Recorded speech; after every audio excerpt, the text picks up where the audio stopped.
Good day to you, Hello. sir. It's 1 in the afternoon over there. Yes. If you're joining us from Western Australia, it's still morning time. Here in the UK, it is very much morning time. And if you're following us from the US, it will be Wednesday evening. So this is going to get very confusing very quickly, but we will give it our best shot. Right, we have Dr. Martin Weltman with us all the way from Sydney, so it's really nice to have you here. I'll say good day to you, sir. Good day and good yes, morning from well, it's afternoon now from my side, yeah. yeah. So we're all good. Right, we have now, if that's who I think it is in the room, I have much to tell you. So Martin is from Sydney, Australia. Now, Martin and I have been in touch recently in terms of both attending AASLD, which is the American Association for Study of Liver Disease in America. I would love for it to be the study of liver health, but you can't have everything. But in the Very room, greedy man, huh? always in the room with us, I'm hoping we have Sally Castle, who is the CEO of the Australian Liver Foundation. Yes, and I've been trying to meet with Sally so we can set some things up here. And I will Wonderful. meet with you, Sally, if you're there. I've Wonderful. just been busy coming back from Boston. There's a bit of a workload issue. Yep, I understand that. So, okay, Martin, so we're going to invite people from wherever you are in the world. If you're watching here in the room or if you're on Facebook, please do feel free to drop your questions in. So, we've got somebody with us from Arkansas. So, I can definitely say good evening to you and a very, very happy Wednesday. Right. Meantime, it's Thursday for Martin. And let's get started. AASLD, the liver meeting, Boston, Massachusetts. What a meeting for PBC. What are your thoughts? What are your reflections? What did you come away with? So I happened this year to go to both the big meetings, which one is the European equivalent, and that was in Vienna in June, and this subsequent meeting in Boston, which will be the last ever in Boston. But the American Liver meeting, and they were both very good meetings, very well run from a academic perspective and from a participation point of view. From a PBC perspective, and Robert, you may have a different perspective, but a different thought on this. I thought that EASL was much more PBC. There was more about PBC. I thought Yep. the quality was better, and I felt that in general cholestasis. So PBC is mixed up with autoimmune disease or cholestatic liver diseases, and you've got to hang out with those crowds and those type of forums and those symposiums and or lecture series. And I must say, I felt that EASL performed better, and maybe that's just my feeling. I'm not on both cholestasis slash PBC autoimmune disease, if I lump that all together. It's important that there's these other sideline opportunities. Can I mention that? The PBC Global, Robert? Yeah, of course. So PBC Global is a group of very committed PBC researchers, medicos, scientists, and very importantly, statisticians who only work in the statisticians that are driving. They're the driving forces behind this, and they get together this group called Global PBC, and they're trying to tag on as many institutions as possible, so that we collect data on all our patients, what treatments they have, what responses they have, what blood tests, what gender, how severe their liver disease, etc.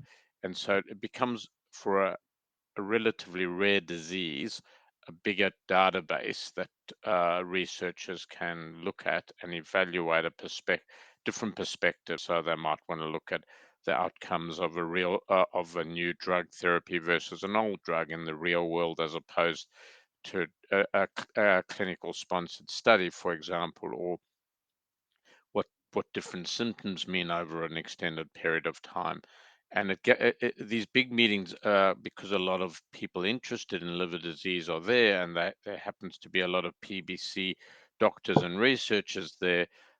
They get everyone together for a short, very early morning meeting, and they go through some of the proposed studies and some of the studies that are close to completion, and if they need any help with those studies, a request for help from that group. And Australia's going to be joining the process. So I've been invited to the last two meetings, and it's a very productive group, really, a very productive, and you'd have to want to go to that meeting. You'd have to have enough interest. They're always very early in the morning, and if you're either a very motivated doctor or researcher to go to those extra meetings on top of a big massive conference schedule. And Robert, who can see the type of doctors and researchers going to these conferences, we literally are going to meetings from 7 a.m. to 8 p.m. often, all day. We're going to lectures and meetings. So this Australia's we're going through the ethics process. We're putting in the ethics for Australia, and we will join that and get other centres in addition to the centre I work at to join this group. And it's very exciting because it means there's every continent's joined, barring Africa. Yep. No, that's great. So I'm glad one of us was invited. So obviously, being a greedy man, it would be nice to have patients in that room as well, and we're still working on that. Are you able to tell me what this means for Australian patients in terms of where are the benefits? Assuming that you go through ethics, that everything's approved, and that you're able to use with permission US patients' past data and real world data, what that means for Australian Doesn't mean patients. I don't think it means anything for individual patients, but we're part of a global world, and most of our patients are very giving. They'd like the disease to be managed better. They would, Yeah. I would, there'd be very few patients who wouldn't agree, I would think, to have their de-identified information included. They'd like to help people coming through with the illness, and we're going to get a lot of knowledge or change clinical practice through this. And this group's already, published a number of studies and a number of papers, and they have a big agenda, and they're very conscious of. They're very motivated people because this is beyond extra work for most of these people, and they're very conscious of what this means long term to try and bring this disease to the forefront, develop, allow drug trials to develop, because they'll develop in parallel to this, and look at the implications for our patients in the real world. And it's fascinating, because it means someone in Spain who's got a great idea can access a wider number of patients, and that information is not going to be benefit Australian patients. It benefits. It's a global process, a universal process, so everyone benefits. Okay, We would perfect. still benefit from their data, but we're contributory now, and so we're engaged and are seen as part of that world, which is important, I believe. Yeah, yeah. But ultimately, you are in academic terms and statistically the inner circle. So there's much for you to, as well as contribute, for you to learn and to bring back to Australian patients as well, which I think is Yeah. important. So fantastic. Okay. When you said you attended the big two, I thought you meant the summit. But we are having the summit in. Summit's the biggest of the lot. So the summit was it's not a regular meeting, as you yourself know, but these are the big two regular meetings. There are other global meetings, and single topic meetings, but the summit was probably the most important thing I went to this year, Robert. It's quite genuinely, I mean that quite genuinely. So we'll be pleased to know we're about to send the save the date for April. So hoping that you're managing to join us again. Okay. Wonderful. Right. So anyone who's in either room, so if you're here in Click Meeting or if you're on Facebook, wherever you are in the world, thank you very much for joining us. So we're going to ask Martin any questions that we have with regard to PBC. Now, the caveat is that Martin will not give you specific medical advice, but we will give you, as best as we can, general medical information, which again does not replace your consultation, but hopefully will empower it and help you have the conversation you need to have with your own clinician. So do bring your questions in, and any questions that come up live, Martin will not know. The first he will know of them is when I vocalize them. So when he pounces upon me. Perfect. Right, here is our question for you.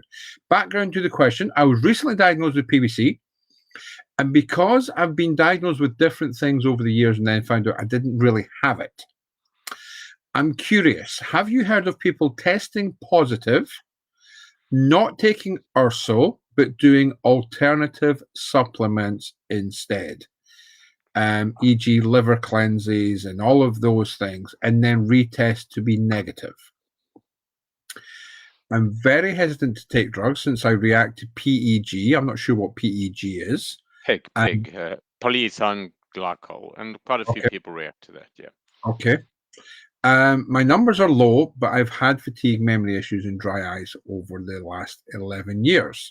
So I don't understand where I would be in this progression. Do you have any information? So let's break that down into a number of questions, if we may. So question number one, any data or any thoughts on people with PBC not taking URSO, but going instead to alternative therapies? So the short answer is no, there's no data.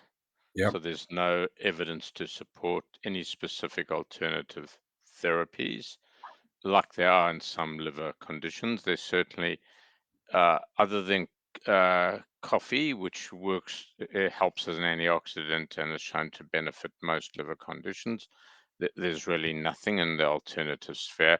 And people aren't going to go and take something, a liver cleanse is a broad, it's a layman's term. There's no such scientific thing as a liver cleanse. The liver cleanses the body, and I don't think any doctor knows what a liver cleanse vaguely means, and I'm not sure what you mean by that, what your perception of that is. But if you test positive, you're always going to test positive unless it's treated, and I don't think we should resolve from that. That's why we look at science and we look at the outcomes. URSO, deoxycholic acid, which is the first drug of choice, is very rarely not tolerated by people. There are people who don't tolerate it, but it's usually exceptionally well tolerated, and it mimics what we make in our own body. So it mimics one of the bile salts that you have right now in your body, and it tries to, amongst other things, we're trying to give you a very good bile salt that will be good for your body and good for your liver in the circumstance. You may very well have other associated autoimmune conditions if you have dry eyes, and you may want to discuss it with the PBC is strongly associated with a number of other autoimmune conditions, including Sjogren's syndrome. And Sjogren's syndrome can often present with, well, quite classically presents with dry eyes or dry mouth. And if people have that, they should bring that to their clinicians. It should make their clinician aware of that so that can be evaluated independently as well. But I would encourage you to be open about going on to some medication if you're symptomatic. Yeah. Okay, perfect. That's helpful. So I know that you're looking to contribute to the global PBC, but can you talk a little about what the global PBC group have published? Now, I know that others have published it in various Yeah. forms, but in terms of the data and what we know about URSO, PBC, prognosis, So those kind of. I think what they've done well is published real world data on as opposed to drug. When people go into drug trials, it's for a very defined period of time, so it's not as much as real life, which is for much longer. And people there's a whole lot of people excluded or specifically included in a drug trial because not the drug company doesn't want to regulate that, but the regulatory authorities want a very defined spectrum of disease and profile that the drug has to be tested in. And Yeah, so we have the FDA, and we have in Australia the Therapeutics Goods Authorities, and there's various European authorities and Asian authorities who regulate any drug trial in their countries. So it's not the intent of that. And because this is a rare disease, it's also very hard to conduct drug trials, so we get much more information in real life. So a lot of these studies are publishing, comparing the long-term outcomes, the impact on symptoms, and and more importantly, comparing drugs as well. So like URSA, obeticholic acid, what happens in the real world. People have looked at the cancer risks from this group. So there's a lot of information starting to come out of this group.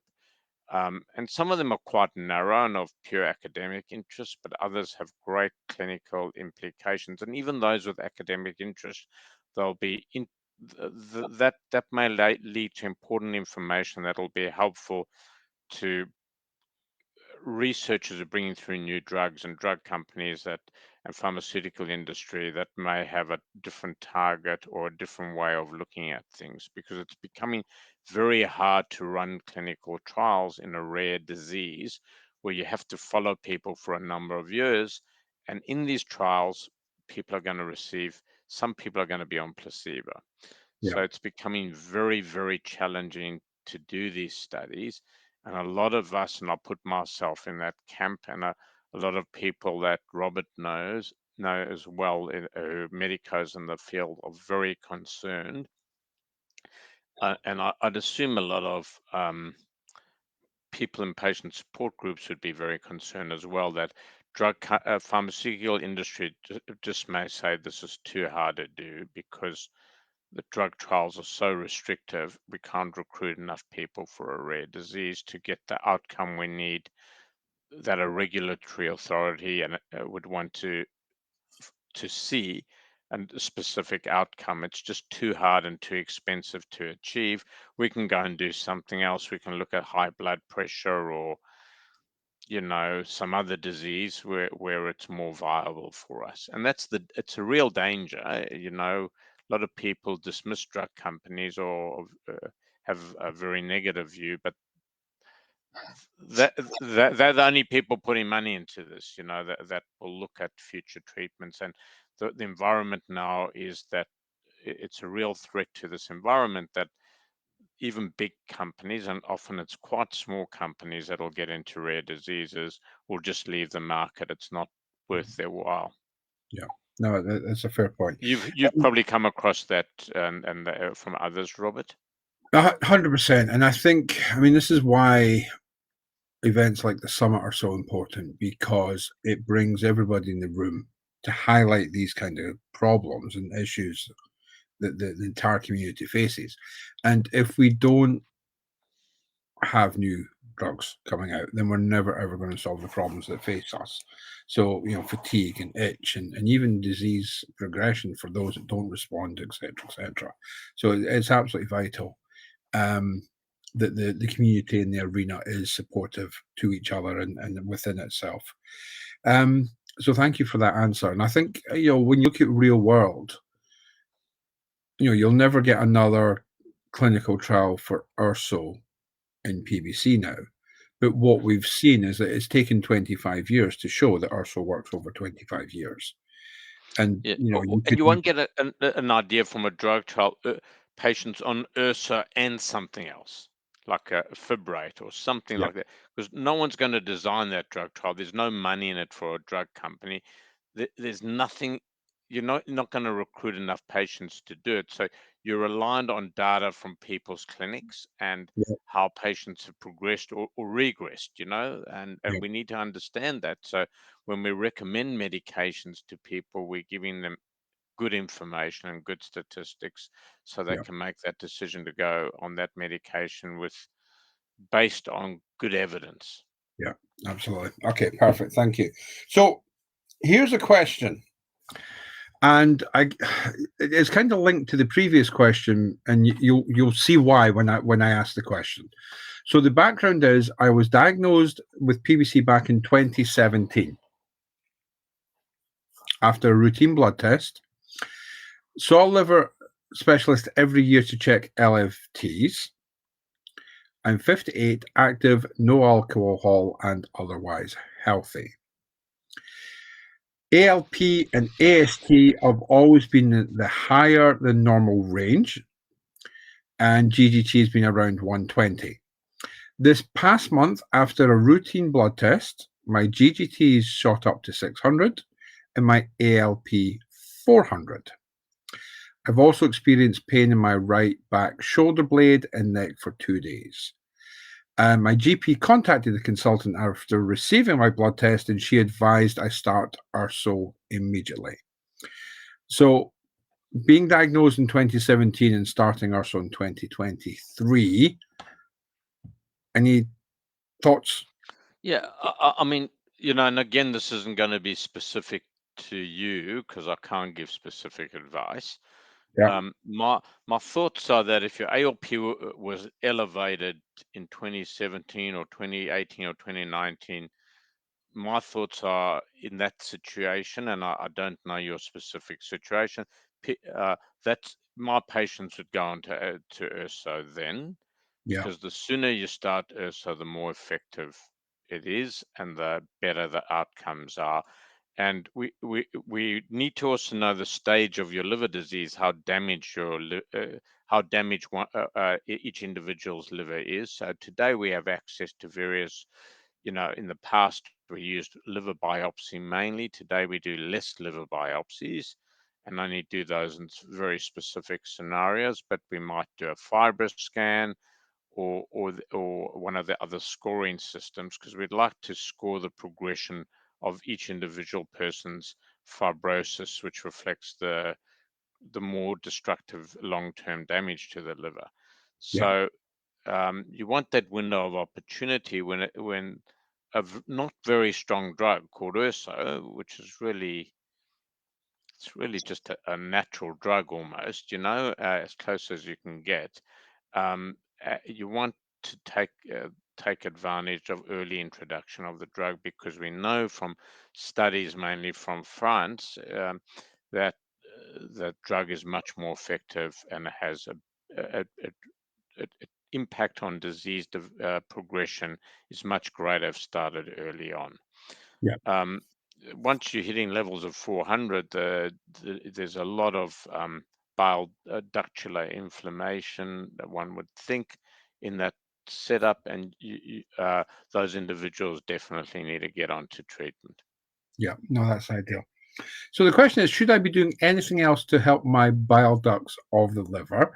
And there's an additional bit that says, I feel so scared and worried. So before you answer that bit about the anything else that could be done, what I would say to you is, if you've written this question, so whether you're here on Facebook, if you're here in the room, or if you're watching this later, then please do come and give us a call.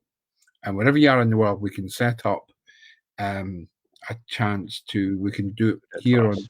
America or all of those kind of things, and see if we can support you in this process. So apart from starting URSO, is there anything else I could be doing to help my bile ducts?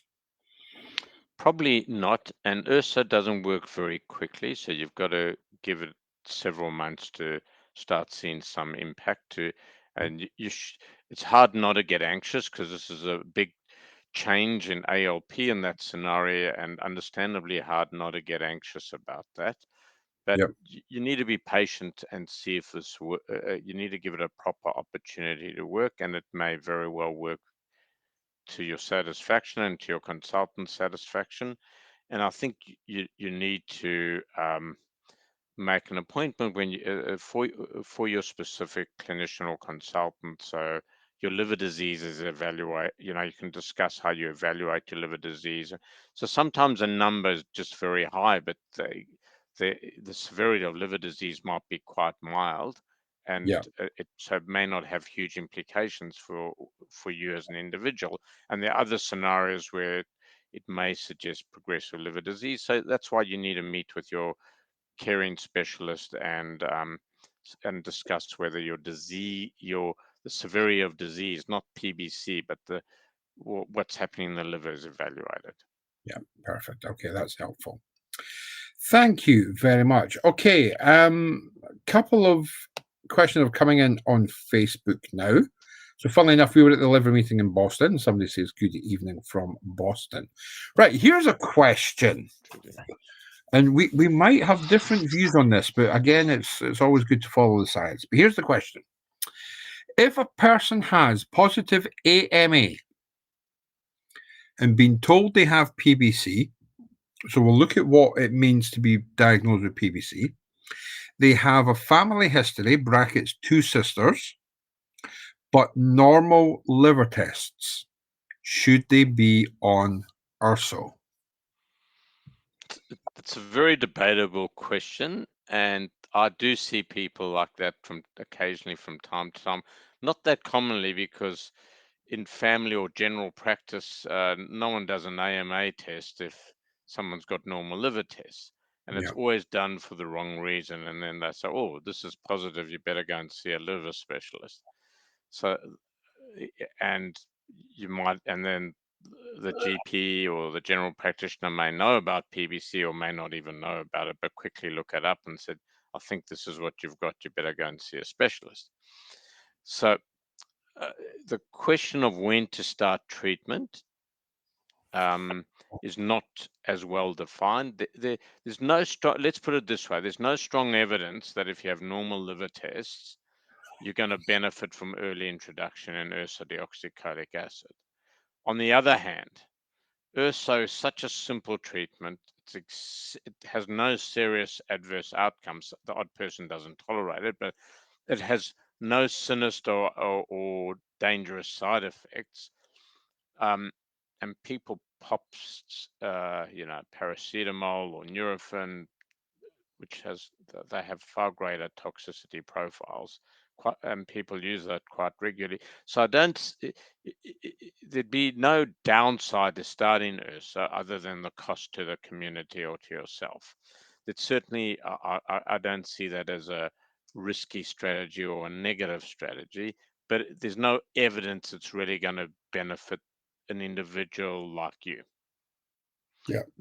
There could be exceptions to that, and so each individual is an individual, and as Robert has said, we're not here to comment about each individual, but if you're really keen to do your best and felt you wanted to go into treatment, and I put people in that scenario on treatment, but not all my colleagues would. Yeah. Would that be the correct?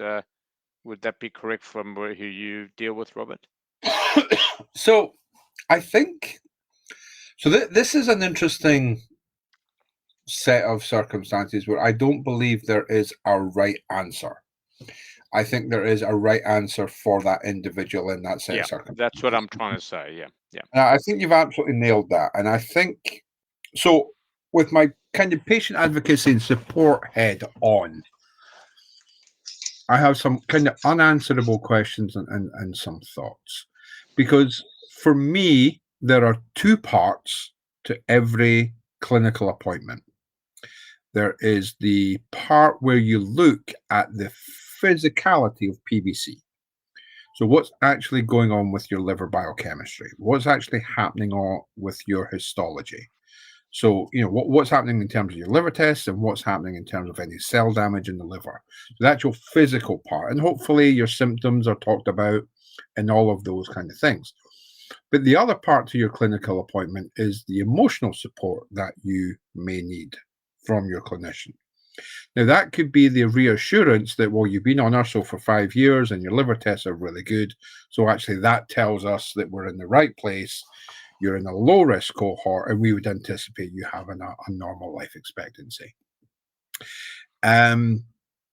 Or it could be the emotional part where, you've only been on Urso for 6 months. It might take longer for this.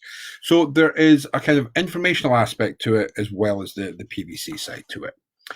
Now, data tells us that the earlier you go on to Urso with your PBC, the better chance it has of having that effect. Yeah. But the data also tells us that you technically don't have PBC until you have 2 pieces of information.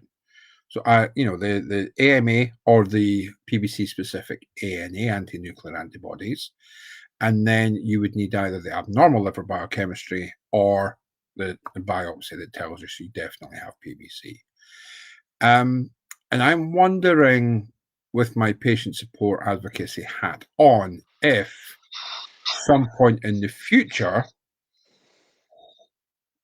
when there is high risk and when we identify particular patients, that actually the AMA would be enough to start on Urso. And again, one of the kind of repercussions of the summit and the summit discussions, one of the things that heartened me about the liver meeting was the amount of presentations that talked about normal being the normal. Yep. And I'm a strong advocate for that, as Robin knows. As I know, absolutely.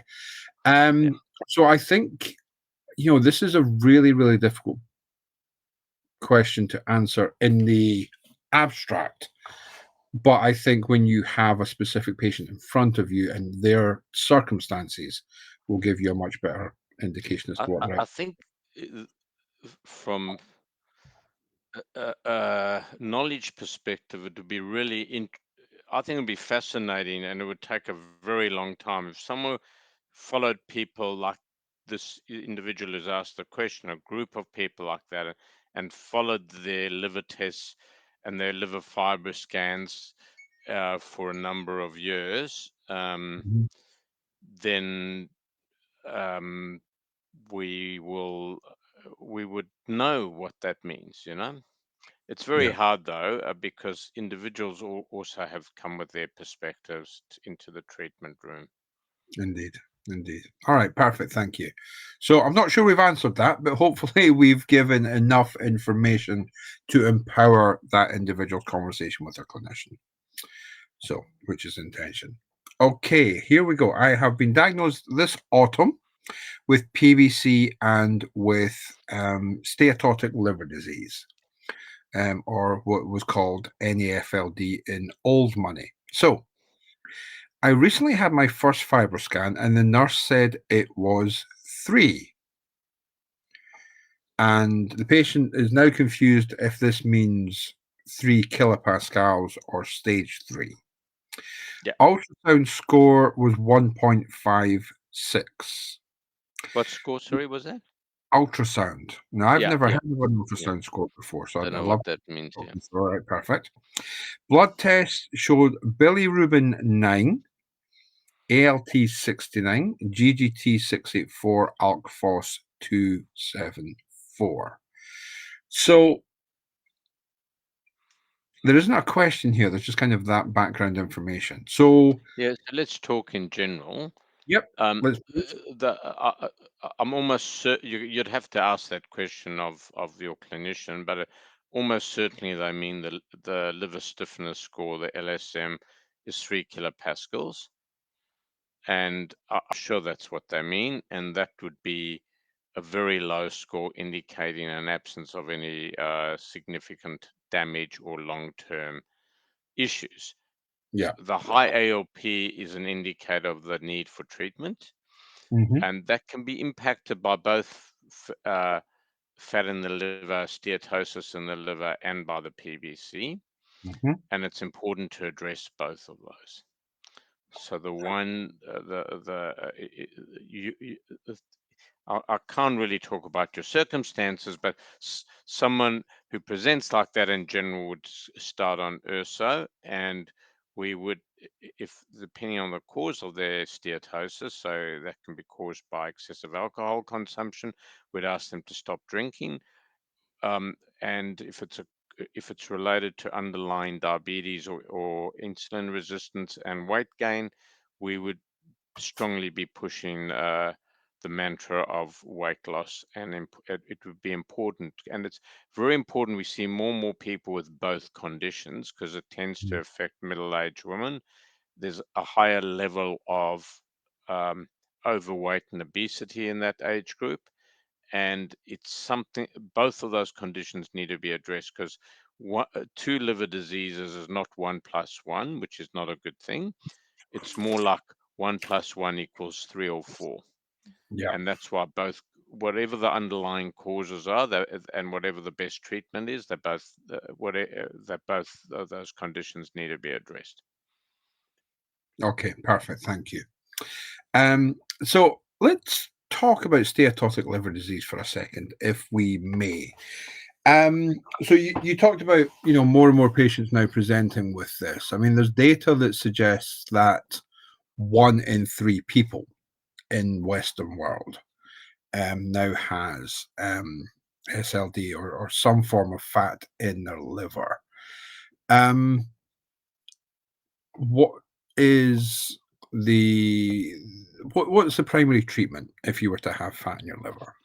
So the primary treatment is losing weight, or if it's related to alcohol consumption, is Yep. dealing with excessive alcohol consumption, or both. For some people, it's both. Yeah. But the primary treatment is steady weight loss, and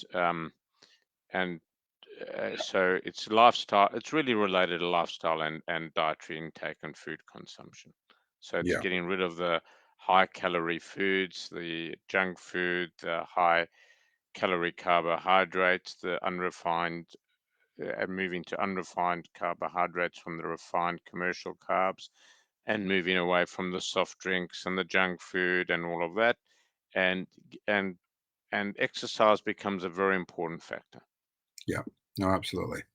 Now I've So seen our some. sedentary lifestyles and having easy access to food hasn't been great for our health, but it really hasn't been great for our liver health. Yeah, no, that's a fair point.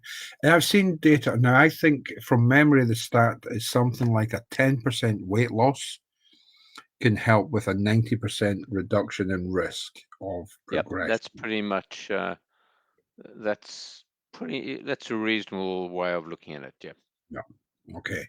So again, you're looking at long term. For it's taken years and years and years for us to put that weight on, and it's taken years for us to get that fat in the liver. So it's not going to be fixed in weeks. But it's something that we as patients and we as individuals can really do something about. And it's one of the most empowering liver conditions to have, bizarrely, because we do have the opportunity to do something about it. Yeah. Okay, so I've been asked, can a cat, blah, blah, blah, blah, blah. Can a CAT scan, try asking that question again at 2:43 in the morning. Can a CAT scan tell a lot as far as PBC? I've just Not had, much, no. right, okay, No. perfect, It's not going to tell you any more than an ultrasound's going to tell you. right, okay. Because So this there's is a, really a microscopic disease, and neither of them tell us very much. right, okay. So when we look at the international guidelines, so for example, the EASL guidelines, the Yep. AASLD guidelines, they will talk about an ultrasound at the time of diagnosis. Yeah, you want to make sure that someone hasn't got something else there. So ultrasound looks at blocked bile ducts, Hmm. and it can look at lumps and bumps and growths in the liver. Yeah, Doesn't look at microscopic cellular disease like PBC, but it yeah, excludes other disease, and it's a very simple and straightforward investigation. And a CT scan's probably not necessary for most people, a CAT scan, but it would do the same thing. And then Yeah. if you saw an abnormality on that, you'd say, hey, presto, there's something else going on. We better pursue that. And that may lead to other imaging or biopsies or other tests done. So you just want to make sure that there's no other unrelated disease responsible for these disturbed liver tests. And that, Perfect. and to be quite honest, Robert, for any main liver disease, you always want at least an ultrasound for that very reason. Perfect. That's ideal. In my head, I'd always kind of had that, again, that reassurance that when you have an ultrasound and you don't see a heavily damaged fibrotic cirrhotic liver, that again, it's a really nice source of reassurance for anyone who's newly diagnosed. You could look at it that way, but I think FibroScans really, if you have access to a FibroScan, and Yeah. in most of the Western world we do now, it's largely superior for that purpose. Yeah. Yeah. 'Cause, Okay. so like we asked a question, if your liver stiffness score is 3 kPa or 4 or 5 kPa, that's very reassuring. Perfect. That's helpful. Thank you. So we kind of alluded to this, but again, just to make sure that we answer the question and to give you another swing at it if there's anything else you want to add. Specifically, we've been asked, how serious is PBC with AIH overlap and with fatty liver now showing up as well? What would you Tends like to to be say there? so in general, and I'm generalizing it, if you have an overlap syndrome, you're at much greater risk for more aggressive disease, and those individuals should never stop treatment. It's like become like a dogma because they tend to bounce back very rapidly like yo-yos, and it becomes harder to bring them back under control. That's the first thing. The second thing was overlap, and it's the same with fatty liver disease. You've just got to look after your liver. So whatever's there, you need to have dealt with. Yeah. And adding liver diseases to each other is not a good thing. It's never a good outcome. It's like that witch's brew. Let's add a bit of this and a bit of that. It's always much worse. Yeah. So Okay. address everything. That's what I Okay. would encourage people to. Perfect. Thank you. How common is PBC diagnosis and liver flukes diagnosis confused? I have no idea what liver flukes are, so Liver feel free. flukes are a parasite, Oh, much more common uh, in Asia. So, southern China, Vietnam, that part of the world. It's a parasite that causes a very similar condition more to PSC than PBC. okay. And I've never had any, it wouldn't be a common source of confusion because liver flukes are very uncommon. It's All even right. less common than PBC. And you could have both, but no, I've never had any confusion with that.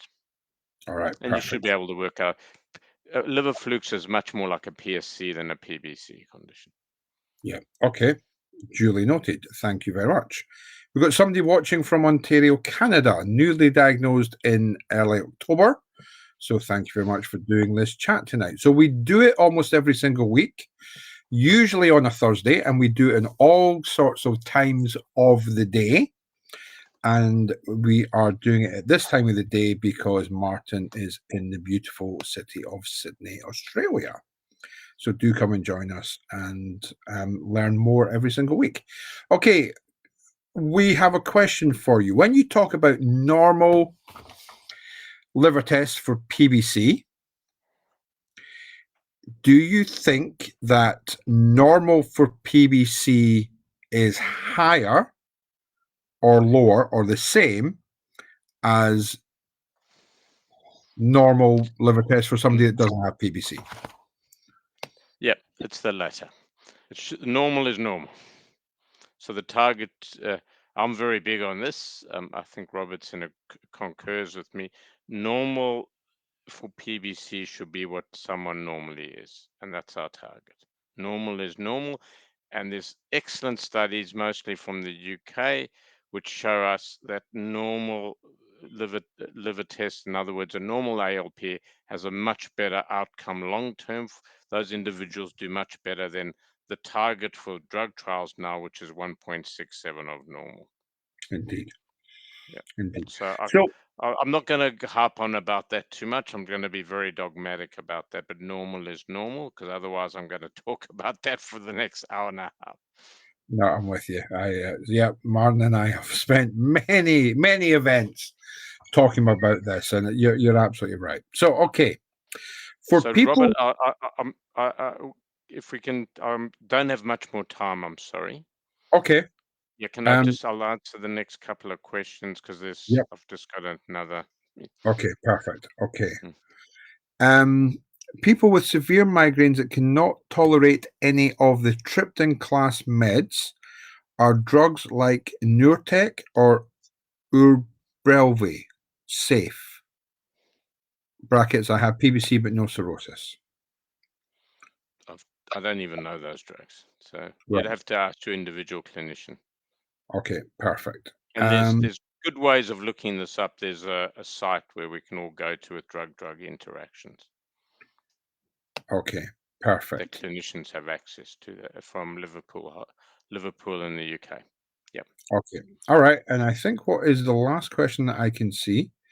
So I've recently lost 60 pounds. Do your liver test results correlate? Wait a minute. Right, I've got two pieces of information. I don't know if they're related. I recently lost 60 pounds. Do your LFT's results correlate with the progression of the disease? Not sure what that means. Your Yeah, liver tests don't necessarily correlate, so you may have a lot of damage. yeah, And there are patients, there are the odd patient who goes on to Ursa and get beautiful liver tests, but still have progressive liver disease. That's why you've got to monitor the fibrotic markers, whether you use FibroScan or some other technology. You don't have to monitor it frequently, but just occasionally. yeah. Okay, perfect. But well done for losing the weight. Your liver's No, going to be absolutely. better off. That's great news. 60 pounds is a fantastic amount of weight to lose. Amazing, amazing. Indeed. Okay, I think that is us out of questions here. So lots of thank yous coming into Facebook. Thank you. Um, I enjoy this, so Robert knows. Yeah. no, I I learn absolutely too love from what it. people think and asking. It's great to hear your answers. So we have shared this in the Australian New Zealand group on Facebook, so they'll get to see this as and when they want to do that. And we are very much looking forward to working with Sally Castle at the Yes, we are, Australian. Sally. We will catch up. Wonderful. Right. Martin, the season is coming up for celebration. So however you celebrate, be safe, be happy, and we shall see you in the new year. And it's been a delight to work with you today. Thank So you. thank you. All right. Thank you all, and the same sentiments to everyone. All right. All the best, sir. Thank you so much.